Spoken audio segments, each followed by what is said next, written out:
Hey, everybody, welcome to another edition of NasCard Radio. This is episode 170 of NasCard Radio. We're trading cards and racing meet. I'm your pal Val, and with me is the man, the myth, legend, PSA and White Castle Hall of Famer, Logan. How are you? I'm feeling like a checkered flag, man. It's all over. And then we are honored to have Misha Wines, the Panini product. See, I already messed it up. Panini product development for NASCAR. I'm sorry, Misha. All good, all good. So we are so excited to have you. Um, we're gonna have a little like a fireside chat with him, and we'll get into racing recap. Look at any racing news, the Racing Card Hall of Fame, um, and then I guess listeners of the show, Justin Channels was able to get I don't know, I don't know, one of his bucket list items taken care of, and then we'll talk about King's Court. So, anything else that I missed? No. It's too early for hashtags. Okay, good. All right. Well, let's get right into it. So, um, Misha is the Panini product development for NASCAR. So we're excited to have you on the show. I know we've talked to you at the national and probably I don't know, Logan, what's the right words here? I guess the dream job for every one of us who collect NASCAR trading cards. So, and I believe you're a collector as well. So that's really cool that we know that you have the collector's best interest there. Yes, I've been collecting. I got back into it in about 2017. I didn't really realize there were NASCAR cards until I think about 2018, 2019. So I started going heavy on the NASCAR stuff in about 2020. Very nice. So how long have you been a NASCAR fan, or? It's my first season watching. I think I caught the tail end of '08, starting at Phoenix. I knew about the sport for probably 5 years before that. I just never watched like every weekend. So then '08, '09, I started getting really into it. Yeah, that's the way it was. I got like into it in the '90s and watched some. I always collected cards, but then really never put that, get that bug to actually start collecting cards. So I think that's probably a normal transition. You probably collected other sports first, and then kind of drifted towards NASCAR. So, Yeah, a lot of baseball for me early on. oh, I bet, especially this year, right? Big this year. Just a lot of good fun this year for collecting. Yeah, Yeah, that's you're a Texas Rangers fan, so I know that you're very excited about what happened this year with the World Series. Yes, I was at the ballpark, the watch party over in Arlington. So me and my mom got to go to that, and it's a great night. a That's so dream season. cool. Yeah. So let me ask you, when did you start collecting cards in general? I have pictures of my mom has pictures of me at a restaurant because I would carry cards around when I was like 6 or 7. I would always have some in my pocket for whatever reason. I just I just liked them. I would go to 7-Eleven. My dad would go get gas or something. They used to sell cards at 7-Eleven at the counter, $2 a pack. So every time I go, I'd get a pack. I Yeah, I was remember those days. I remember buying 1989 Upper Deck. It's when we used to have 7-Elevens here in Memphis. They're long gone now. it was all Circle K up there. We do have Circle K. That's all I know up there. So I was talking about 7-Eleven, go to 7-Eleven, get the rack packs of 86 Tops football. Oh wow. Yeah. Anyway, well, I mean, Logan, you want to ask the big question? I'll ask it. Well, I don't know what you can tell us, Misha, but of course, we all know that we've only had one issue of NASCAR this year, unfortunately, and I know it's not your guys' fault. And I know we just recently found out that Chronicles is skewed, and it's going to be a little bit later now. So, is there anything that you can tell us about that? Or, I mean, I'm not trying to put you on the spot, and I don't want you to disclose anything or say anything that you don't want to say. But if there's anything you can tell us, that'd be great. I mean, we're ready, and where I work in my office, we're ready. There's some other factors that have not allowed us to progress with the release of Chronicles. It is a very exciting product this year. A lot of new brands coming in. Got some nice autograph checklist. It's just some more new stuff for the sport, for collecting hobby. But why it's delayed, it's not on us. It's elsewhere in the building, outside the building, just factors we can't control right now. I like how you said that it's outside the building. I can understand that. So you touched on the fact that there's new brands in Chronicles. Can you tell us any of them that are going to be in there, or is that still a tight-lipped secret? There is the PIS out. Yeah, PIS is out for that, right? The information sheet that we released, that one. Yes, yeah. I think Immaculate, right? You guys are killing Spectra and putting Immaculate in. We've heard about that one. We've heard about Immaculate coming in. That's going to be good. Yes. On the PISR product information sheet, I put the Immaculate card. I should have put the Immaculate patch auto, because I got some text messages. Hey, is it just going to be the base card, or we're going to have the actual patch autos? We are going to have the patch autos in there, so that's going to be a big hit. It's going to replace the Spectra patch autos, so it'll be real fun for the collectors to pull those. That's going to be special. That's going to make Chronicles a great product. So let me ask you this. We've heard rumors that there are going to be no redemptions in Chronicles. Is that true? If there are, it's going to be drivers who aren't going to be your top sellers. And there's going to be just a small sprinkle, unless we can make it to where there will not be. It's very, very close right now. Okay, so what you're saying is Zachary Tinkle redemptions and nobody else, right? Yeah, you're close on that one. Okay, got it. Now, I think I saw, for Chronicles, the release date is to be determined or something.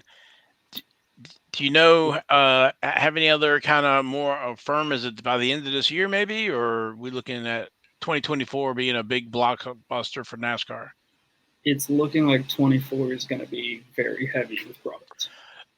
So I know you guys are backlogged with Chronicles, Prime, probably NT, and Prism.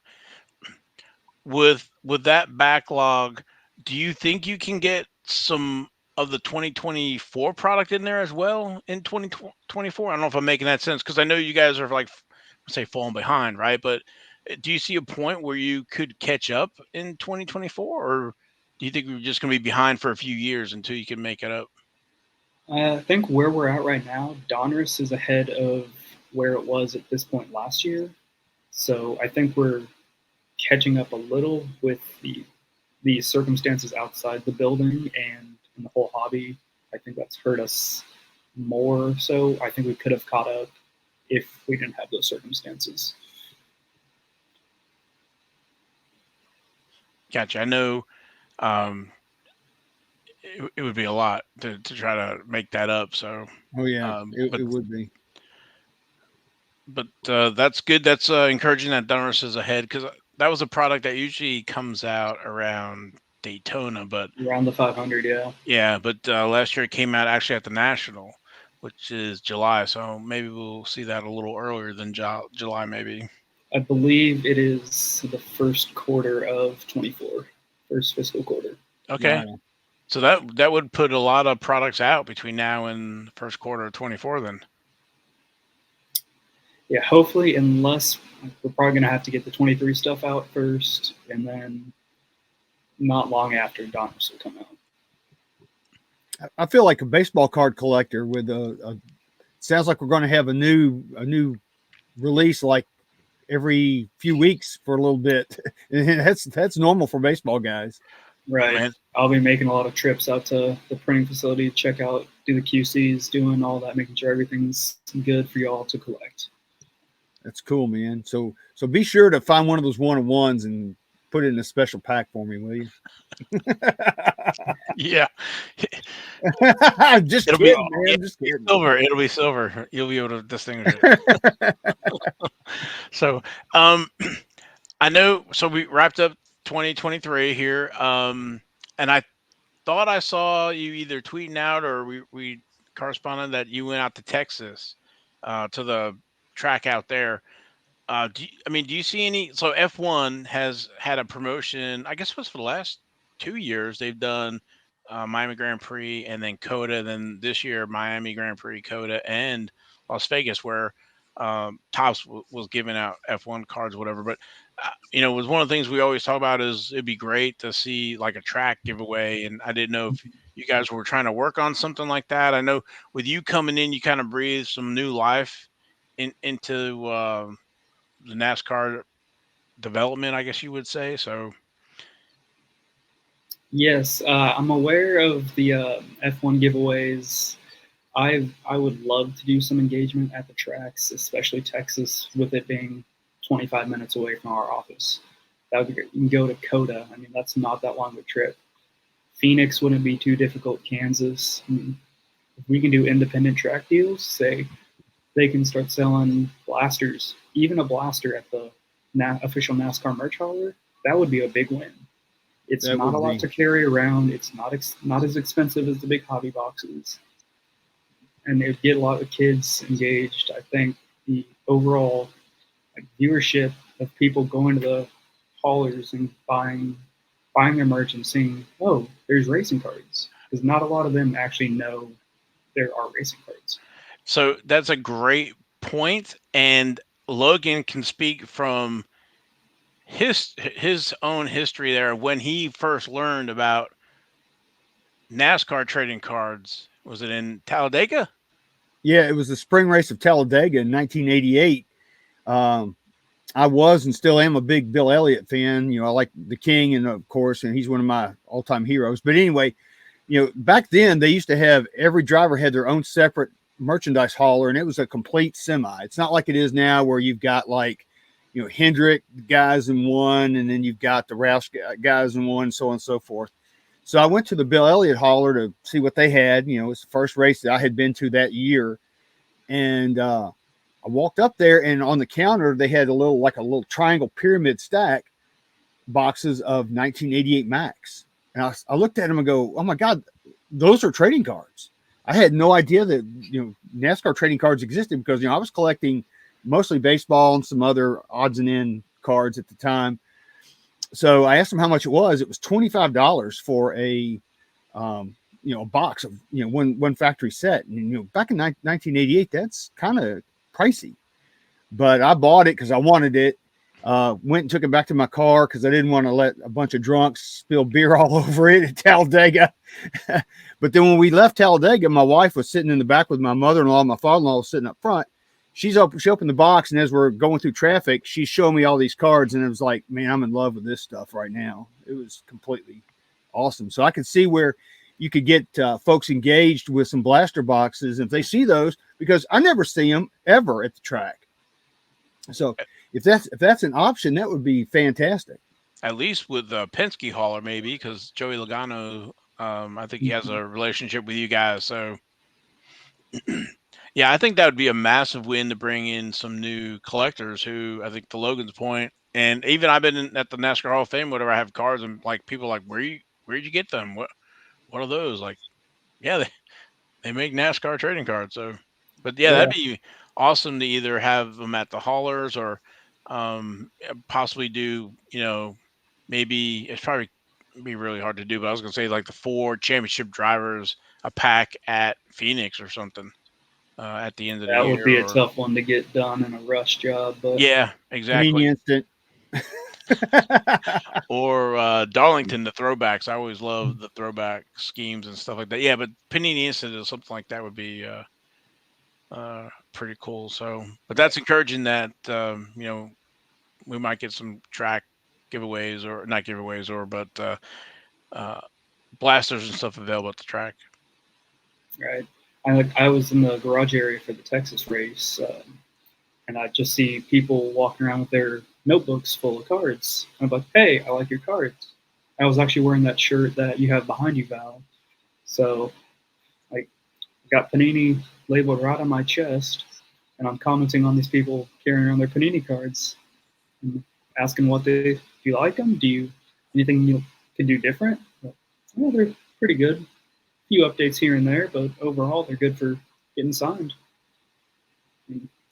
Make it accessible for those people. I think it's great. I don't know how the drivers like them because everybody's got cards and they get writer's cramp, I guess, from signing. I think I saw something either from Rusty Wallace or whatever. They were at one of the tracks, and somebody, I don't know if he made a comment or was like he still didn't realize people still had so many of those cards around.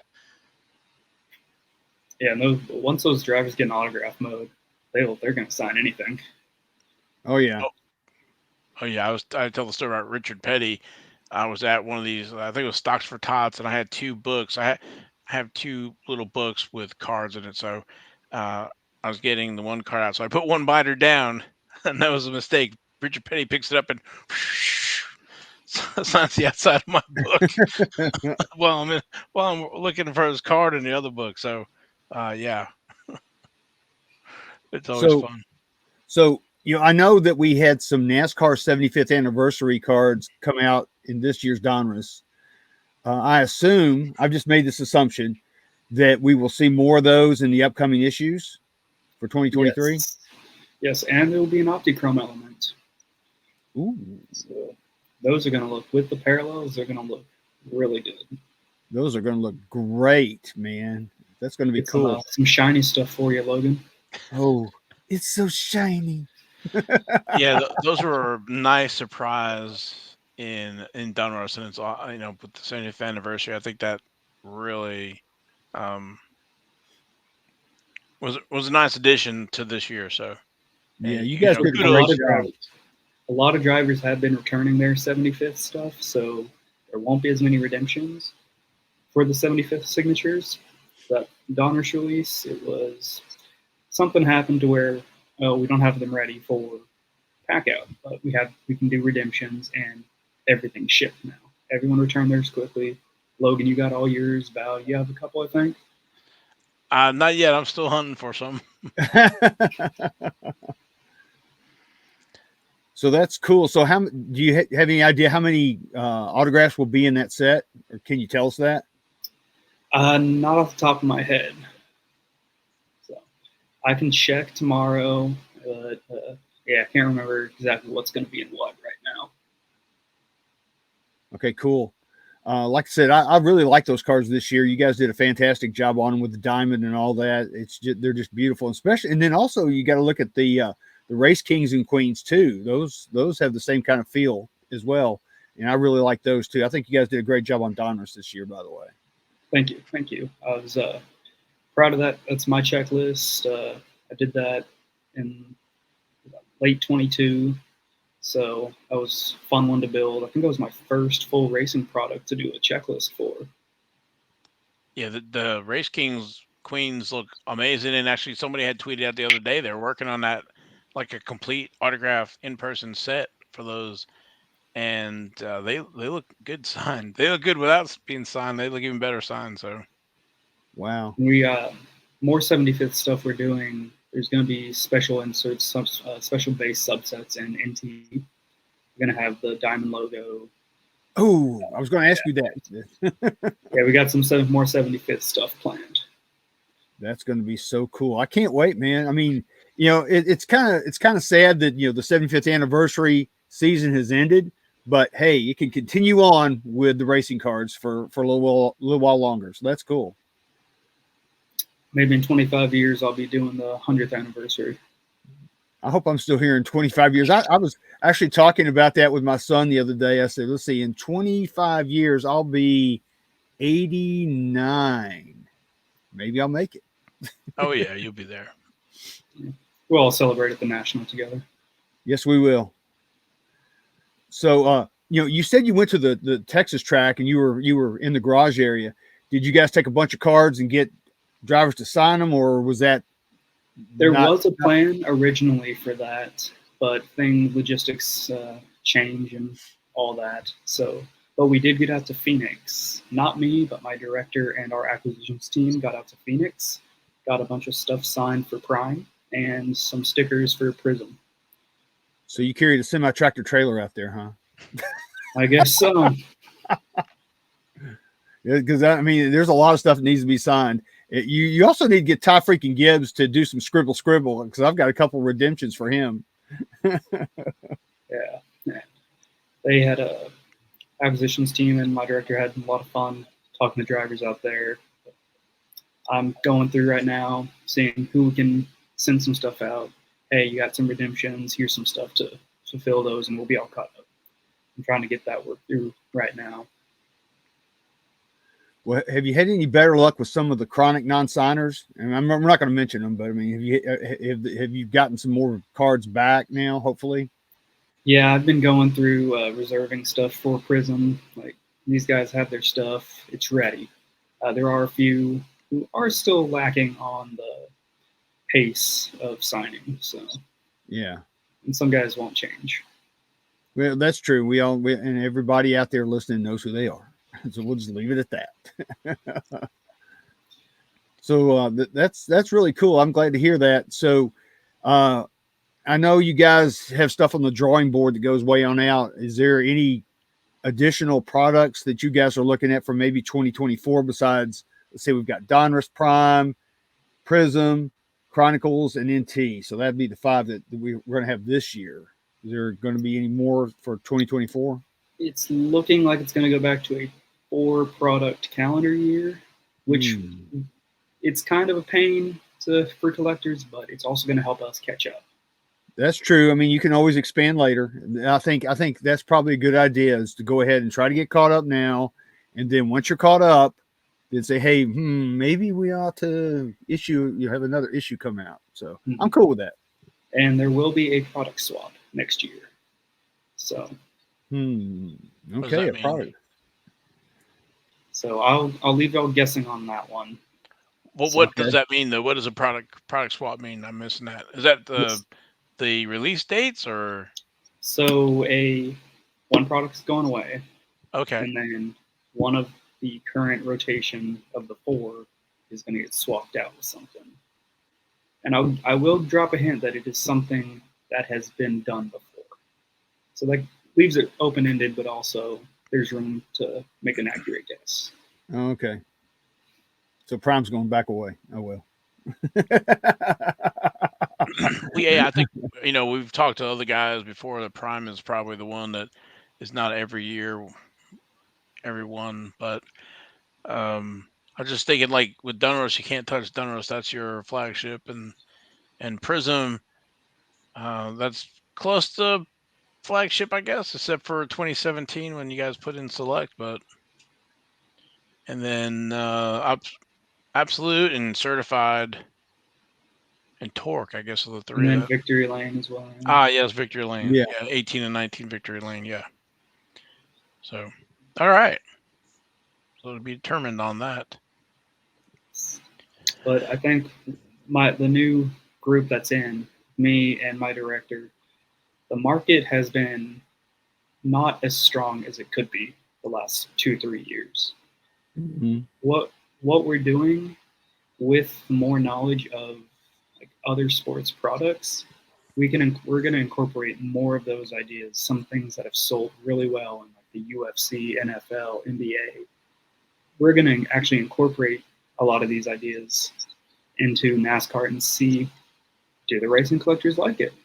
If not, we can always switch back next year, because we're not playing with the biggest brands, the biggest market. It's not going to offend too many people if something doesn't work.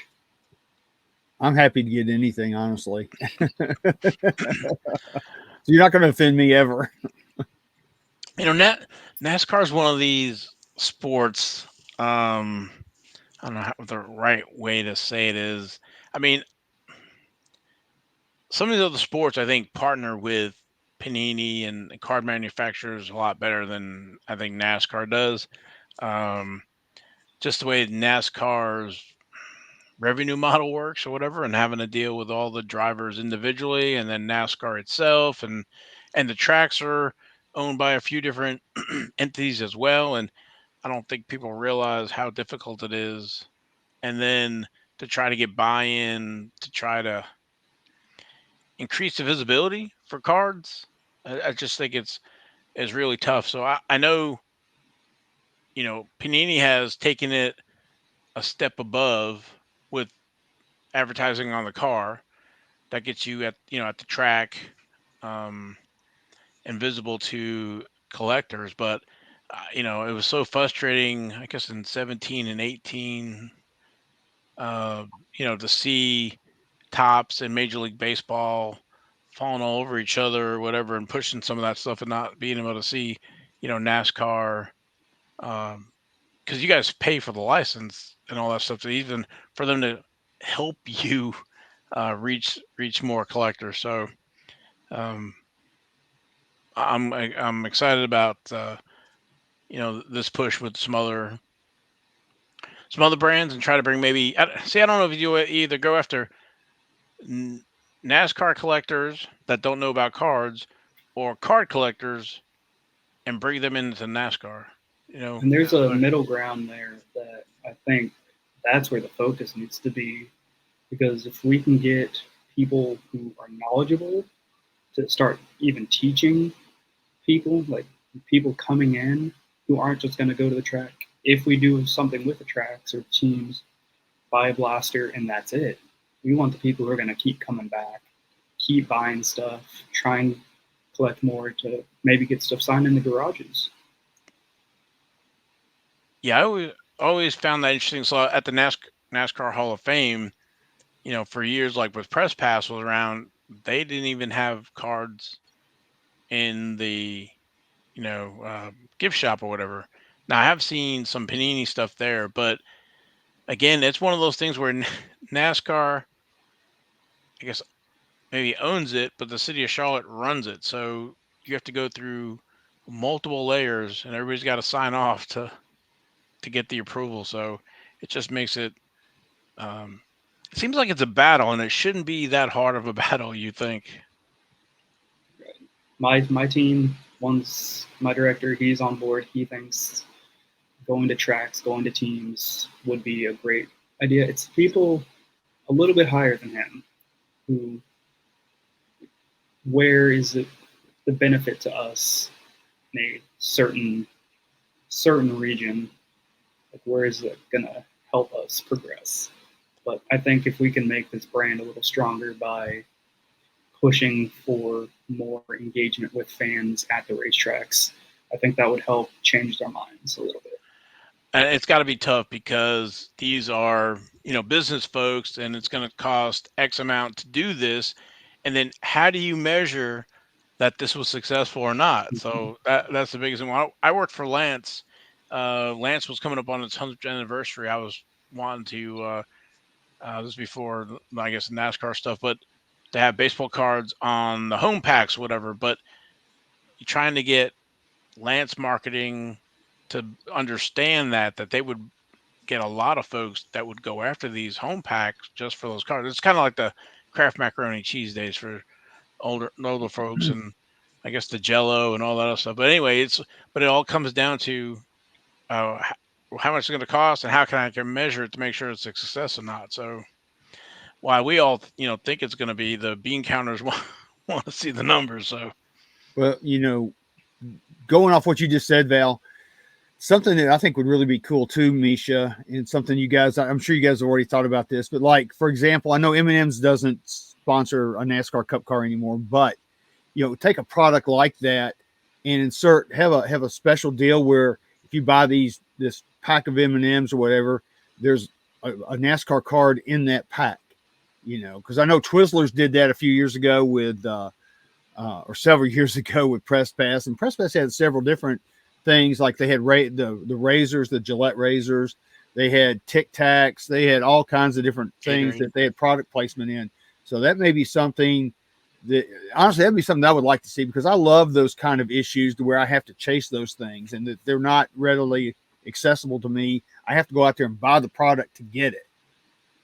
So That brings up a good point. So when I was talking about the Lance example, I think Major League Baseball had, or maybe it was Topps, had a division that would work with companies that wanted to do promotions. Does Panini have a a department like that where, say, I made a widget and I wanted to put a NASCAR trading card in there? Since you guys have the license to produce those things, that there's somebody to talk to about um, what it would cost and how we go about that, whatever. Yeah, that's all going to fall on our marketing department. Okay. I mean, they're what they do with Greg Alding and Joey. I would love to expand on that. Find some other methods of advertising. Do some product placement. It'd be really cool to see it go to Target or Walmart, wherever. It's like, oh, you buy that product and there's your little pack of cards. I'd like to see some Krispy Kreme NASCAR cards. And The maybe Kurt Golding some old days. Chick-fil-A cards too. Go to Chick-fil-A, buy a chicken sandwich. Here's your NASCAR card. Man, remember like Denny's, going to Denny's and getting cards But the baseball cards, yeah, I remember that back in the day. yeah, there's just back in the 90s, man, there were so many promotions. Yeah, Texaco, and I think everybody had a promotion. They did. It was a Food Line, though. I don't think they just finished printing those from Richard Petty's last year, man. They printed so much of those. They did. They printed a lot. So I have to ask this question. Any plans to resurrect the Panini Instant at all? Right now, I don't see anything happening with Instant. I do think it was really cool. But, I mean, those things are short print. Every single one of them.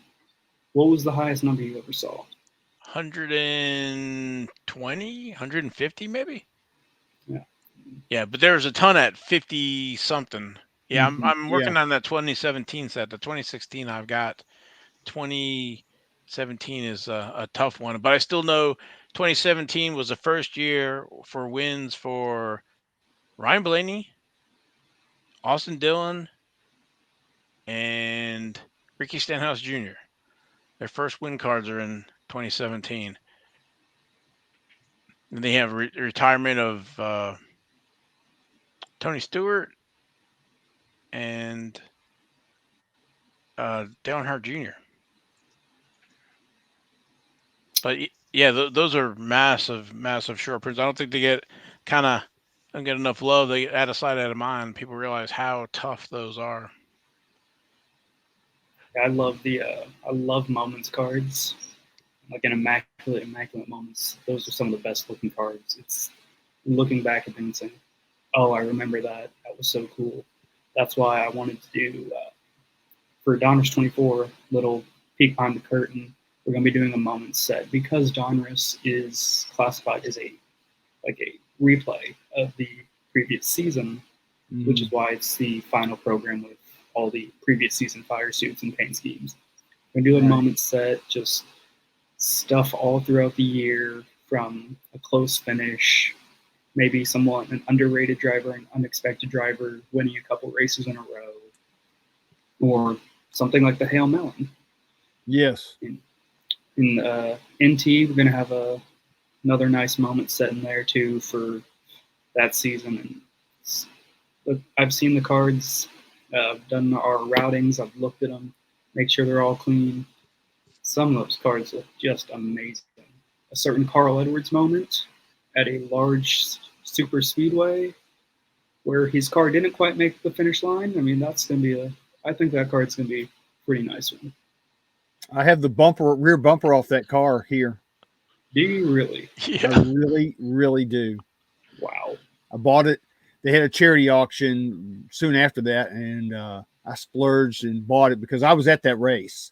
So that was, I thought Carl Edwards was going to be seriously hurt, but then he climbed out of that car and did his Ricky Bobby.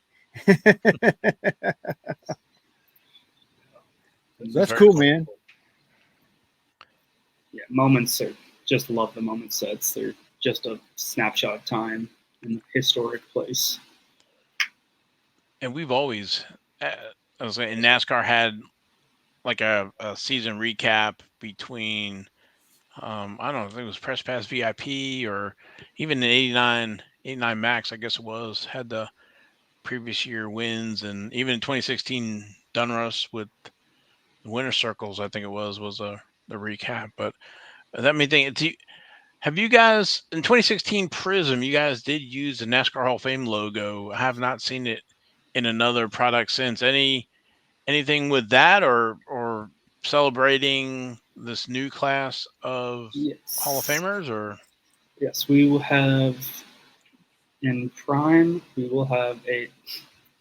You got to guess there, Logan. Yep, she yeah, just came upstairs. Yeah, in Prime we will have an autograph set and a base subset featuring the Hall of Fame logo and some of the best drivers, pioneers, crew chiefs, etc., to be in the hall. Oh that's, God, that's awesome. Yeah, that's right up y'all my are going to alley. be real happy with that one. Yes, very much so. I was gonna say, actually, I was thinking about if you remember, well, 2008 Speedway, I think it was, there was something called Garage Graphs, and it was drivers and crew chiefs, and then some of them crew chiefs had their own cards. So I don't think the crew chiefs get enough love, but I'm sure it's probably hard to sell crew chief cards. But If you pair the right crew chief and driver, maybe someone with 7 championships, they'll sell. Yes, agreed. Hint, hint. yeah, Hint, hint, hint. Hall of Fame. Hint, hint. exactly. That's So another Misha, fun one to do. Is the multi autograph, building a checklist with multiple signers on one card. That it's a tough one to get unique and do something that hasn't been done. But when you get 3 best drivers of the '88 car on one card, I mean, it's going to be fun. that's gonna be cool. Can't wait. Logan, do you have something else you were saying, or No, I was just gonna say, is there anything else you might like to add before we get out of here with Misha? Because I know Misha's got some other things he's got to do.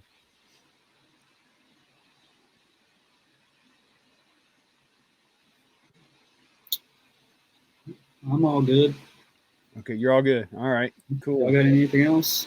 I was just thinking if there was any more questions. I think you've answered all of them, and I guess that's it. We appreciate you coming on. Um,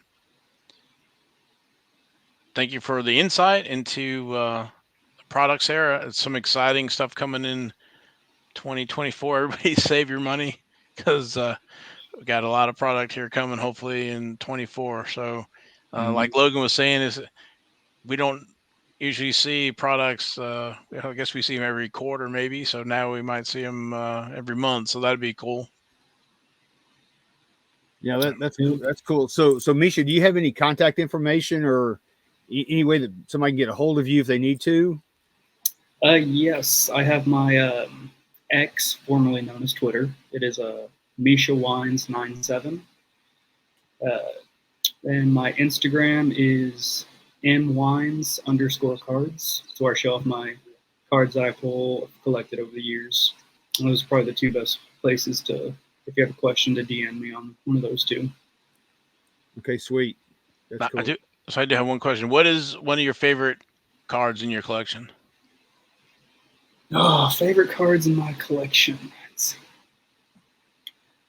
I think it's my 2021 NT.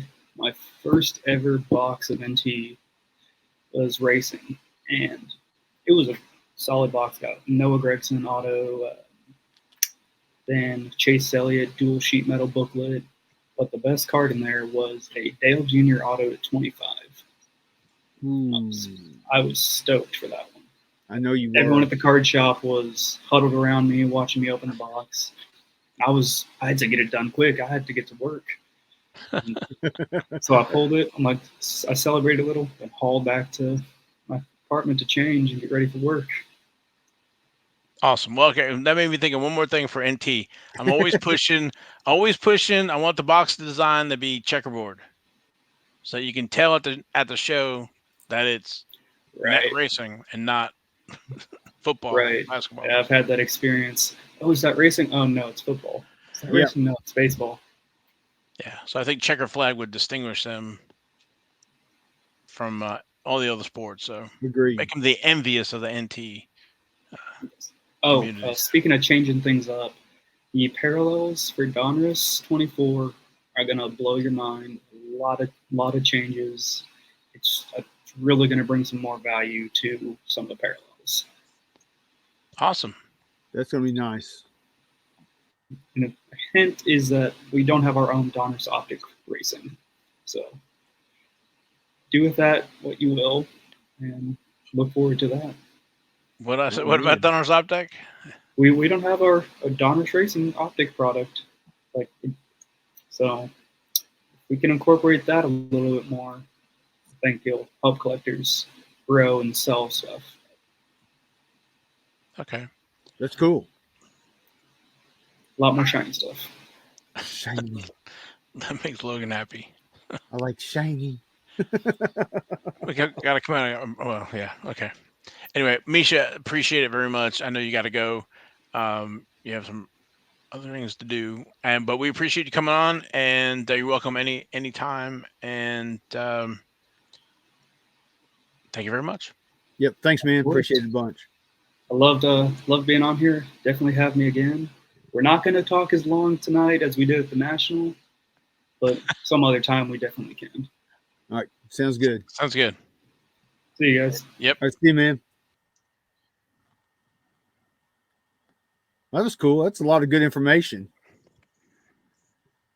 Yeah, that was great. Really enjoyed hearing about some of the, I'll say, behind the curtain stuff is what he could tell us, right? So yeah, because I know he's got a lot of knowledge in there. He can't tell it all right now. Exactly. So, but anyway, all right. So let's continue on with the show, and let's see. Didn't even have my stuff up here. Okay, so everybody was off except for Formula One. There was their last race. I think the big the big thing that was in play was the driver championship for what, second place. So yeah, that was the big thing everybody was concerned about. yeah, everything else has been taken care of for, I guess, weeks or whatever. But Yeah, that was and the manufacturers championship as well. yeah, okay, yeah. So that was the 2003 Abu Dhabi Grand Prix. That was Sunday, November 26th at Yas Marina Circuit in Abu Dhabi. It was 58 laps. Max Verstappen was our winner. Charles Leclerc second, George Russell third. Actually, Sergio Perez was second, but he got hit with a 5-second penalty. So, which I could see it both ways. I wasn't too sure about that, but it was just an incredible record-setting season with Max Verstappen winning 19 of the 22 races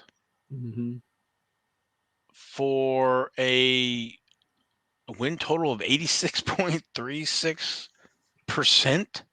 Red Bull won 21 of the 22 races. That's a 95.45 percentage points. Wow. Unbelievable. And Lewis Hamilton is 0 for 44 in those last two seasons. And Max is the first driver to ever lead 1,000 laps. So that's impressive. Just unbelievable domination. And domination, I don't even think comes close to the domination. I don't want to see that again next year. Well, I think I saw something, I don't know if it's legit or not, was that Red Bull's going to have to pay some $5 million fine, or not fine, but $5 million because of the competition, something or other, because, they had done so well compared to everybody else. But I don't know if that's legit or not. But to your point, I don't know if we want to see that again. 10 wins in a row, 21 of 22 races by one team. And he's on another streak too now. So he's 7 or whatever in a row now, or whatever his streak is. So he's on a new streak. So he may break the 10 in a row. Yeah, he won by 290 points. Sergio Perez was 290 points behind him in the standings. He had 19 wins, 21 podiums out of 22, 12 poles, 1,000 laps led, 1,003. Just unbelievable. Well, Red Bull's gonna have a new chassis next year. So is Mercedes. I think they're gonna have a new chassis as well. So there's gonna be some unknowns, but if it's anything like it was this year, I fully expect the Red Bull team to kick everybody's butt again. Yeah, hopefully it's a little, I don't know, I'll say a little more fair, but More parity. yeah, okay. Yeah, we'll go with that. Yeah, I'd like to see a little bit more parity. I mean, we've seen a lot of races this year, and I'm going to be perfectly honest. Some of them were snooze fests. I mean, Max is on the pole, he gets out front, gone. Nothing else happened. But we had a good race at Las Vegas. That was a great race, I have to admit. But the majority of them, I think, were stinkers. And part of it is, I think Ferrari could have had some better showing, but it was either their bad luck or mistakes. I don't know how to exactly word it. I'm thinking, Carlos Sainz with the water valve cover, um, Charles Leclerc with some barbecues or Yeah. transmission issues, mistakes here and there. Was it on one of the first lap or first warm up lap, and just all kinds of weird stuff. Either being undercut or overcut, or just pit strategies being wrong. I think maybe Max wouldn't have had, I'll say as much dominating, but would have given him, I guess, a little bit more. So I think mistakes by Ferrari. Everything went Red Bull's way pretty much, I guess, except for that one race, which then Yeah. Ferrari got all the planets aligned for them, and they beat Max and broke his streak. Mm-hmm. Yeah, I think Max is kind of like Jimmy Johnson. He's got that golden horseshoe. Yeah, he had some good luck, and then even with the 5-second penalties, he's still winning. He still overcame him and won. Yeah, he's an amazing talent. I'm not going to take any away from him with that, but with the talent, you can have all the talent in the world, but you still have to have a good car. Yeah, we've mentioned before. The same is true in NASCAR. And you need a good car and a good driver, a great driver. So, a great driver can make a good car better. And you have a great car and a great driver, you have 2023 Max Verstappen results. Yes, you do. But The good thing, let's don't do this in NASCAR though. Let's don't have somebody win, 30 races out of 30 whatever, 36. yeah, it almost like you want to go with the F2, right? Because I think F2 they all use the same car, or put Max in one of the bottom cars, in the Haas car, and see what he does. I just want to see Lewis Hamilton come over to NASCAR and run a Daytona 500 or something. Oh man, that would be awesome. I take a few of the F1 guys running in NASCAR. Kimi Räikkönen, he ran the 91 car, so for Trackhouse. Trackhouse has a decent car, so they have decent cars, no doubt. But anyway, so the season's over with F1. So all the seasons are done. We're done till we see NASCAR in February. Yeah, and that makes me think of, so next week we're going to do a live show on Friday. So that's going to be cool, and we're going to have giveaways too. Yeah, you do not want to miss that. What time are we going live? Did I say? Did you say? No, you're the time scheduling dude. All right, so I don't know if you want to go on record right now saying it or not, or just announce it later. I guess I'll announce it later. Don't put me on the spot. But anyway, let's get back to Verstappen for one last time. His rookie cards. He has a few cards before the 2020, Topps cards. He has a 2016 Topps Trumps, Grand Prix Heroes, and Grand Prix Hilden. And let me post those up for you. Here we go. And then you see the back of them on the right hand side. It's kind of the same picture. There's a 2018 as well before we get to the 2020s. There's also 2020. He has a Topps Now card with a print run of just over 4,047. And then we have all the 2020s. So we have 2020 Topps Chrome, Formula One. There's 13 cards and one image variation. There's a few parallels. There's a few inserts like the 54, World of Wheels, and track tags. There's all kinds of parallels of those 13 cards and one image variation. We also have others in the 2020 Topps Chrome Sapphire Edition. And also 2020 Topps F1 official stickers. There's 11 stickers in that sticker set. 2020 Topps Turbo Attacks Formula One, 12 cards and 3 limited edition cards in Turbo Attacks. And then there's also the super high end, the 2020 Topps Dynasty Formula One with patches, memorabilia, autographs, dual relic autographs, just a bunch of high end, amazing cards for Max Verstappen, his first trading cards. Yeah, it's a NasCardRadio buttload.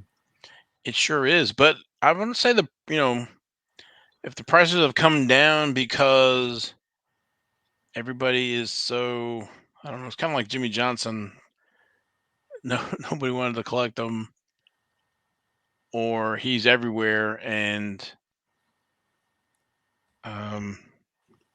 but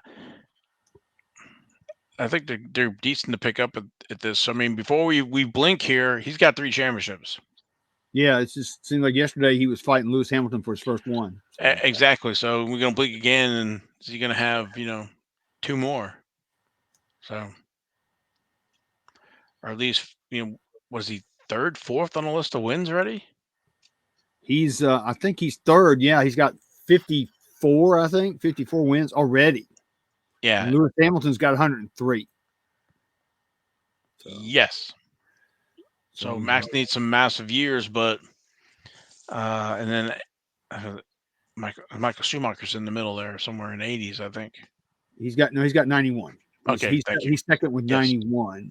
Yeah, and but Max didn't start Formula One. His first active season, I think, was 2015. So I mean, that's only 8 years, and Lewis Hamilton has been around since 2007. So what is that? So, 15? He's been around for like 15 years or whatever. I think that's right. I may be ciphering incorrectly, but Lewis. So Max Verstappen has another 7. He can keep on like Lewis did, then he's gonna easily surpass, I think, Lewis Hamilton. But anything can happen. Yeah, exactly. Not only his drive to, I guess pun intended, to drive. You get a bunch of money, or you get a bunch of records, and you decide, hey, I'm retiring early. What was that? The football quarterback Luck, like Barry Sanders. I'm done. Yep. So we'll see. Time will tell. Next 4 or 5 years, we'll get a better picture of what's going to happen with him. He may win the next 4 or 5 championships for all we know, or maybe Logan Sargent all of a sudden comes up out of nowhere and he's the next big phenom. Who knows? Yeah, well, I think the records this year are going to be hard for him to beat. That's very true. 86% win record in Red Bull. So anyway, yes. So that's the Max Verstappen first trading card. So wanted to knocked it out. So yeah, we're kind of done here for the season. It's like, Yeah, look around. it's kind of sad. Yeah, it is, but it's not. Yeah, but we got a lot of cool things going on the off season though. Yeah, like the Racing Card Hall of Fame. Yes, and I think we've got a little graphic you can throw up here in a second. But we're still accepting nominations for the NASCAR, the Racing Card Hall of Fame. My bad. As you can see, there's the URL. It's https://bit.ly/RCHOF cards. So if you go to that URL and then put your email in, and the password is RCHOF, all caps, or you can just scan this convenient QR code. Convenient. That's on your screen right now. But you can nominate your cards. Again, the nominations end on December 2nd. Val and I and the Racing Card Hall of Fame committee will be tabulating everything. We're going to come up with our list of 40. We're going to write descriptions for all of these cards. We will create a new Google document out there to where everybody can vote starting in January, right after the first of the year. And then once everybody votes, we will announce the first inaugural 10 inductees to the Racing Card Hall of Fame right before Daytona. So that's the plan as it stands now. I'm excited to see that list. I haven't been bugging you about seeing it, but Yeah, this you is haven't great. seen it yet.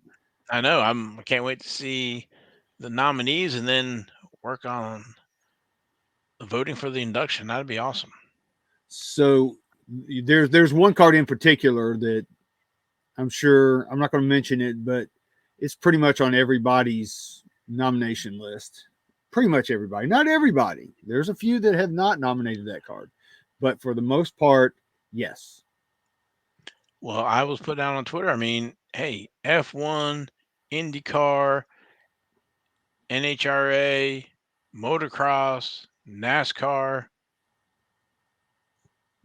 I don't know, jet boats. Yeah, hydroplanes, airplanes, whatever. I mean, there's a lot of cool cards out there.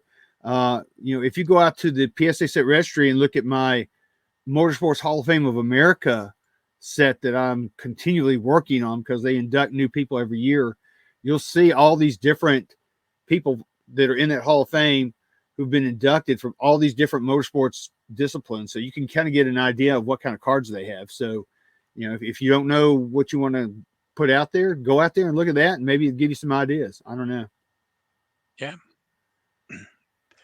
Hey, it's free to enter, and whatever auto or any racing thing, put in your nominations. Yep. So yeah, I appreciate all the input so far. Hope we'll see a few more before it's over with. Like I said, it ends on the 2nd of December. Yeah, I don't want anybody to think it just has to be NASCAR. It does not have to be NASCAR. I think No, it does I not. nominated some non-NASCAR ones. So, And we've got several nominations for cards other than NASCAR cards. So that's what we want, because this is, like I said, it's the Racing Card Hall of Fame, not the NASCAR Card Hall of Fame. that's right. We started as NasCardRadio, but we are auto racing. So, yeah, giving everybody a voice here. Since everybody's neglecting us, this is your spot. Yes. Yeah. If you collect racing, your spot is here. The island of misfit toys, but yeah. Hey, if the baseball folks and the football folks, whatever, they can do their thing, but we can all conjugate here. Oh, great. Now I'm hearing that song, We're from the island of misfit toys. Yeah, so I was watching that the other day, so I did too. I saw it the other night. It's one of my favorite shows. I digress.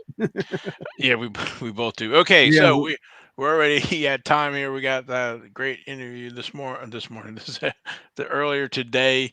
I don't know if you want to talk about Justin real quick. Yeah, let's talk about Justin real quick.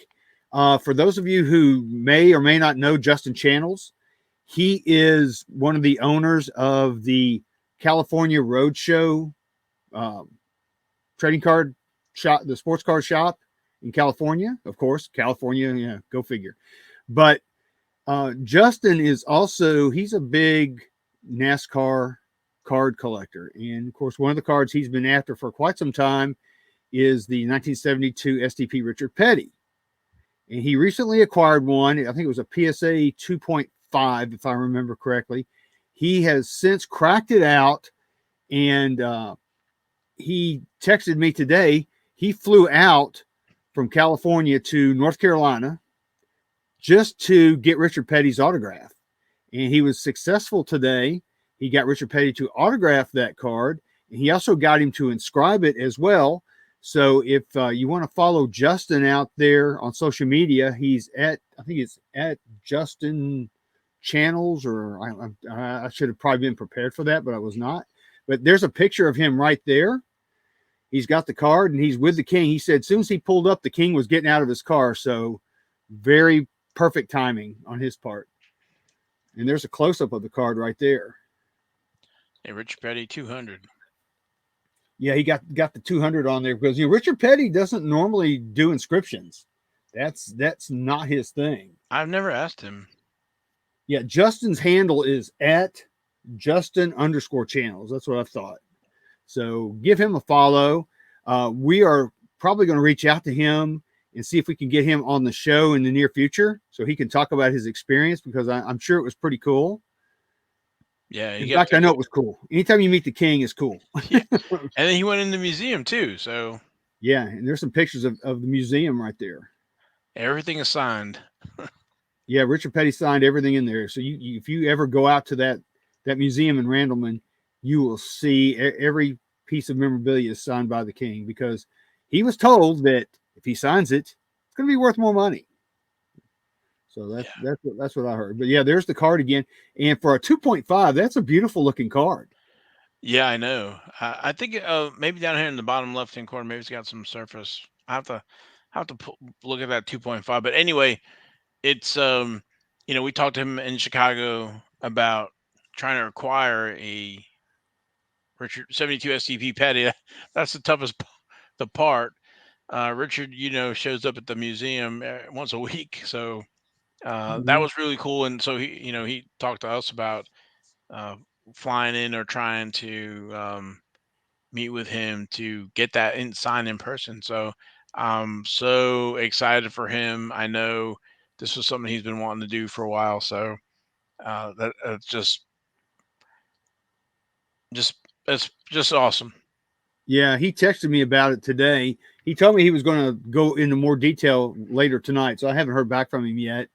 But yeah, we're looking to try to get him on the show. So Justin, if you are watching and or listening, we want you to be on the show.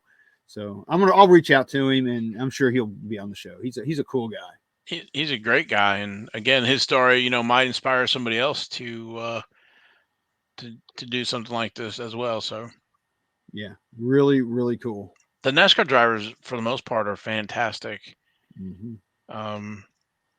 So that's awesome. So yeah, congrats to Justin. Way to go, Justin. Yes.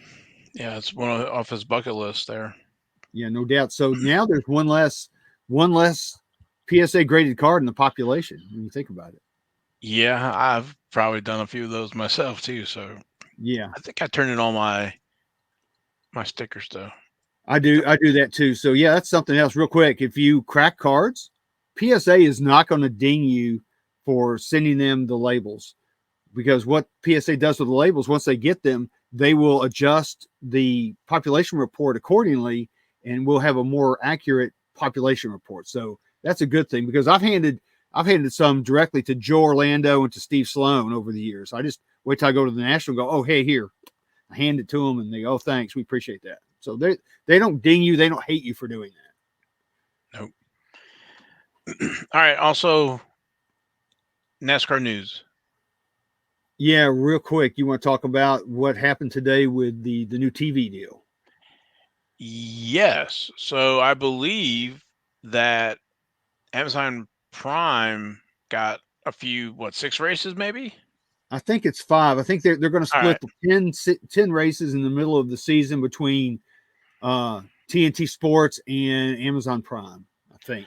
So next year, well, not next year. So that's starting in 2025. So I guess in 2025, which would be like our 6th year on the podcast, we got to make sure when we talk about the next race, what channels it's on, because it's going to be. I don't know about you, but I follow hockey sometimes, and I'm like, what? Where is it at? Is it on regular TV? Is it on Hulu? Is it on Max? Is it on ESPN Plus? It's starting to get a little aggravating, but hey, more eyes for. They talk about like not Monday, Thursday night football, whatever is on Prime. That it's helped more people watch that game. So hopefully this will help with NASCAR as well. I'm certainly hoping so. I'm hoping that it gives NASCAR a very big boost. I'm hoping that it increases the viewership. We get new viewers. Hopefully, some of those new viewers will go, "Hey, wow, I collect baseball cards, and wow, there's NASCAR cards, or F1 cards. But hey, there's NASCAR cards. Maybe we ought to look into collecting some of those." So hopefully, all that will trickle downhill and be good for everybody. Definitely. We'll see what the results are, but I think that's the plan. Yeah. All right. I think that's all we got time for. We're already. Yeah, we're gonna have to get going on King's Court. I think it's time to roll the beautiful bean footage, don't you think? I think it is. Let me load that up. Lock in. Okay, here we go. All right.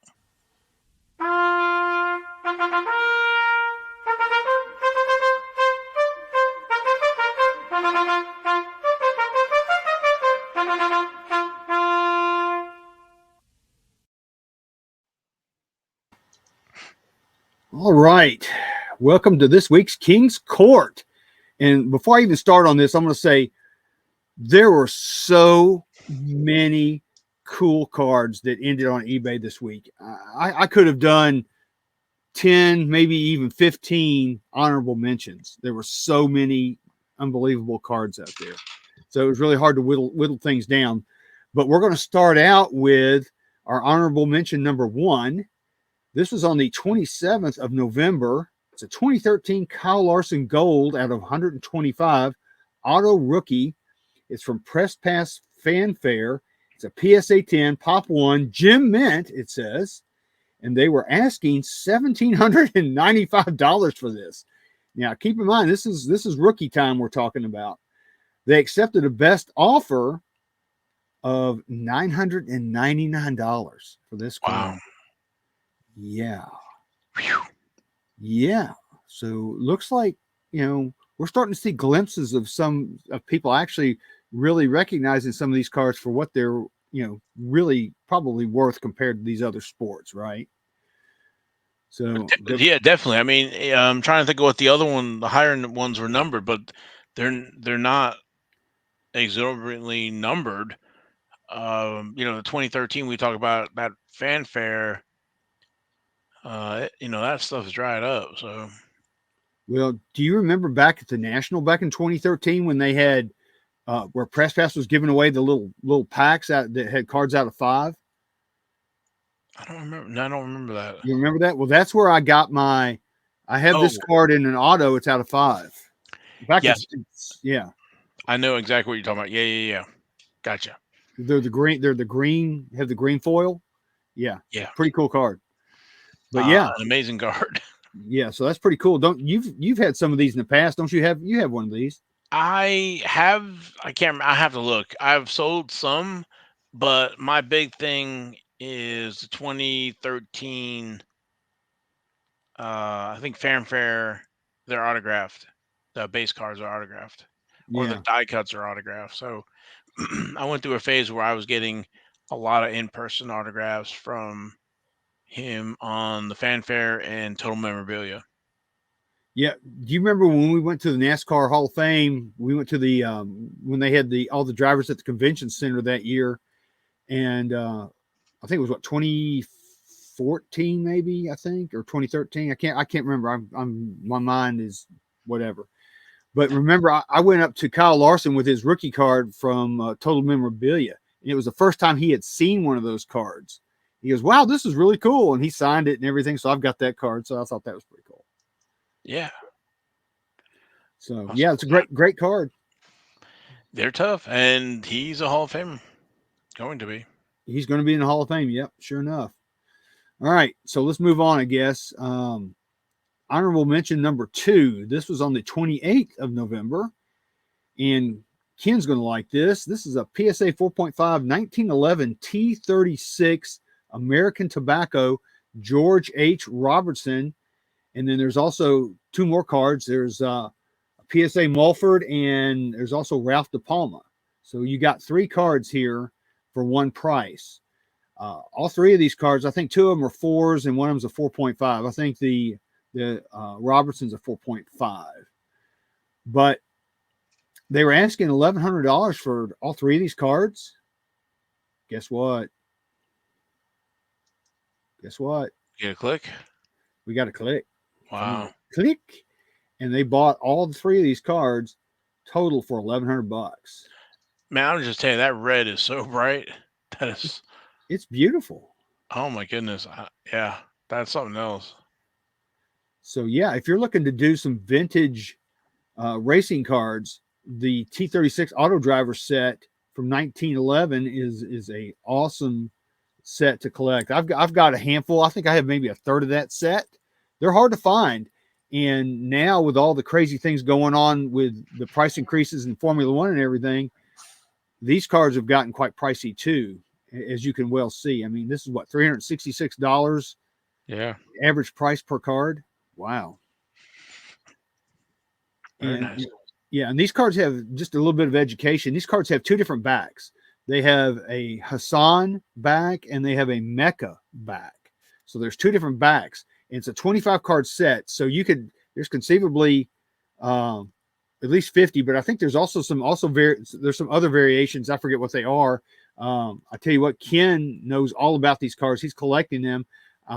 So he may be the one. I think there's like a variation for the factories of where they were produced, kind of like what you see in the T206s and things like that. So these are cool cards. Awesome. All right, let's keep it going. All right, keep going. Sorry, man. All right, Joker of the Week. This is on the 26th of November, 1984 Ayrton Senna. It says rookie, F1. It's Res. Oh, I'm going to butcher this. Raspadita, I think. Turbo disc is what it's called. Raspadita. I guess that means rapid, I would think. Sounds like it to me. But look, it's just a disc basically of his helmet, right? They were asking $1,450 for this card. Guess what? We got another click. Click. Wow. Somebody bought that little disc for $1,450 of Ayrton Senna. Amazing. Yeah, and it's like I said, it doesn't even have a picture of him. But I guess when you look at it, I mean, we've got pictures of cars, so why not have pictures of helmets? We've had pictures of helmets in the past. Yep. With Zenith and Max, and they've done some helmet cards that are really nice. So yeah, what do you think about that, man? That's impressive. Somebody down, I think they're out of Argentina, boy. They're probably looking for more. I need to do a field trip down to South America and go on a buying trip. Yeah. Buying soccer cards and buying F1 cards. Yeah. And bring them back. But that's really impressive. That's strong. That's very strong. It's very unusual. I love discs anyway, so discs are cool to me. So I think it's pretty cool, but it just seems awful pricey to me. Yeah. All right, let's keep it going. All right, man. Jack of the Week. This is on the 23rd of November, 2022 Topps Chrome F1, number 82, Logan Sargent, Superfractor, 1 of 1. They were asking, let's see, this was out of Canada. So they were asking $4,995 Canadian, which equates to like $3,677 US. They accepted a best offer of $4,107 Canadian, very odd number, which equates to $3,021 US. Wow. So that card went for a little over $3,000 in US money. But it's a cool looking card. I like it. The corners look good. I was looking at it. The centering's pretty good. It's the left to right's off just a little bit, but other than that, I think it's a great card. Yeah, that's on my pay grade. Yeah, no doubt. Me too. Wow. Pretty cool. Yeah. So I'm hoping for better things for him next year. I hope he can in the Williams. I hope he can do a little bit better. So's the buyer. Yeah. All right. All right. Next up, we have got our Queen of the Week. This is on the 20th. I went back a little bit because this one was so cool not to put in here. That is 20th. cool. Yes. Yeah. 20th of November. 2010 5-star signature souvenirs. Danica Patrick Prime Patch Auto 1 of 1. This card went out for bidding, and I think really in the grand scheme of things went pretty cheap. It went for $239.81 with 3 bids. So Yeah. Yeah. I'll say the patch is awesome. the patch is completely awesome. It's the Hot Wheels patch. That is so cool. Yeah. So I guess that's maybe about 500. You think? Yeah, I would say, if you've got Haley Deegan and some of the other ones going for that kind of money, I would say definitely this is a $500 card. Yeah. Easily. And think about it too. It's a crossover for the Hot Wheel collectors because, they're going to see that and go, oh man, look at that. It's got Hot Wheels logo on there. So, it's kind of like Coca-Cola stuff. Same kind of thing. Yeah. Probably they didn't do it justice in the description. No, I don't think they did because they just said Prime Patch Auto. If they had mentioned Hot Wheels in there, I think they would have got a lot more eyes. Yeah, I think so too. Yeah. So, but cool card. Yeah, very cool. I think somebody got a bargain on that one. I think so too. All right, King of the Week. This is on the 26th of November. Here we go again, but I'm not complaining. Richard Petty, 1972 STP Racing rookie card. It says King of NASCAR, early rookie card, vintage Hall of Fame. They were asking $2,400 for this, and it went for a best offer of $2,050, which, if you compare that to some of these other prices we've seen lately, that's cheap. Yeah.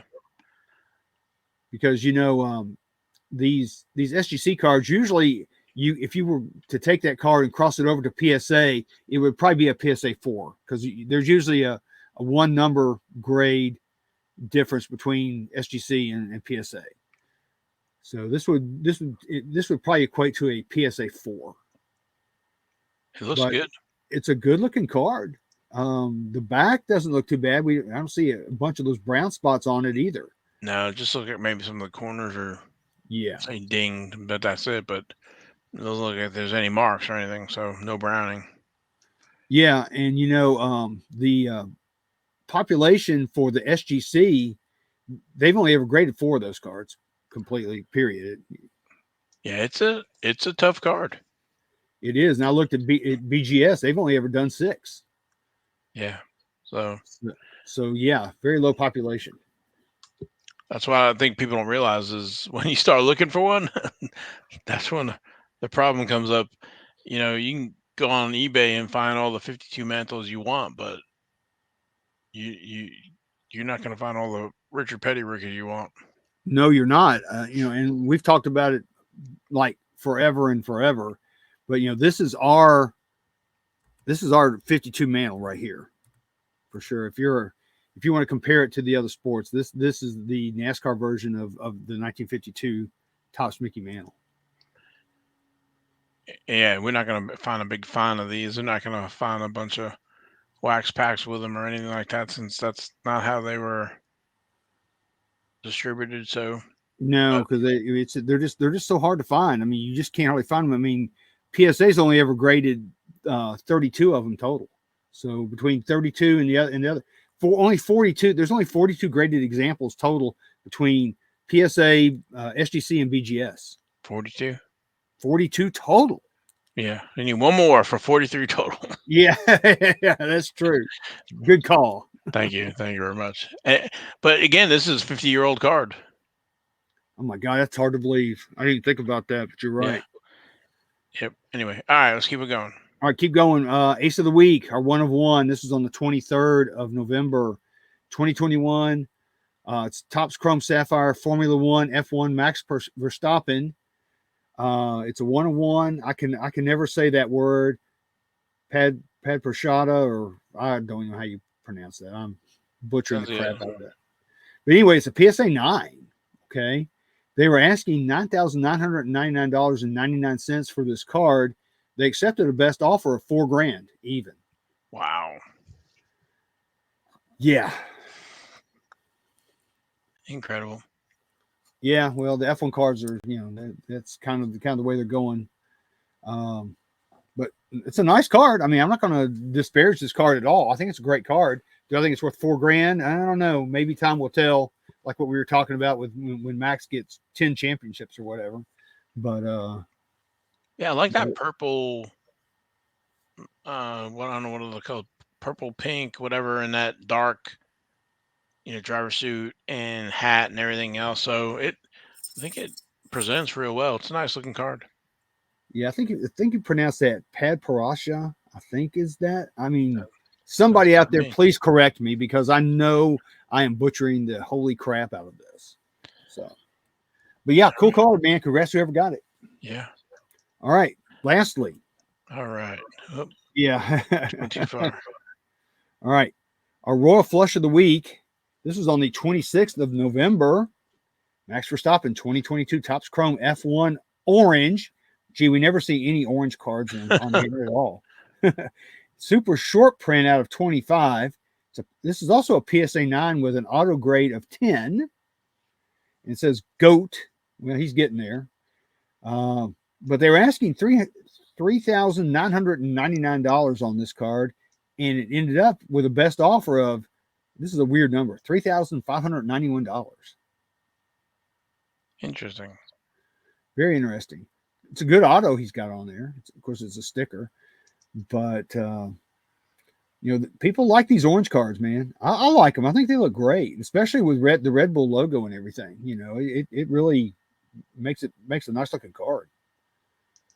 Yeah, just comparing this one to the previous one. So this one for 30, let's call it 3,600. Yeah. And the last one for 4,000.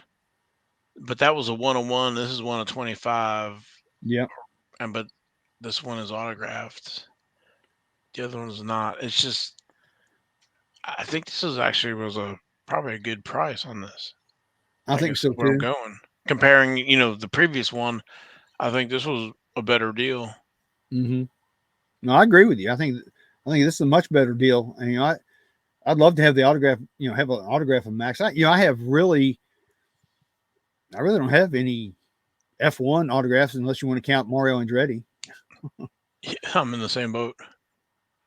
I wait for them to come down. I got flood the market with all the autographs before I can get one. Yeah, no kidding. But yeah, it's a great card. Congrats to whoever got it. I think they probably got it for a pretty good price. Yeah, I think, like I said, that was a good one. So, all right. Yeah. Well, thank you. All right, that's it. That's this week King's Court. So cool. All right. I guess we missed a couple of things in the beginning since we had Misha on, but definitely want to thank our sponsor, Panini America, and also welcome a new subscriber, Steve Davis. Welcome aboard. Cool. Yeah. Glad to have you. And then our shout outs to Pit Road Network, Kyle Katz, Michael Haggard, Jason Freeman, Tim Mosley, Skid Marks, Beansball Card Blog, and NASCAR Vintage 17 for the YouTube comments. We read them, so please leave them. So I know a guy named Steve Davis. I wonder if it's the same guy. It may be. So hey, Steve.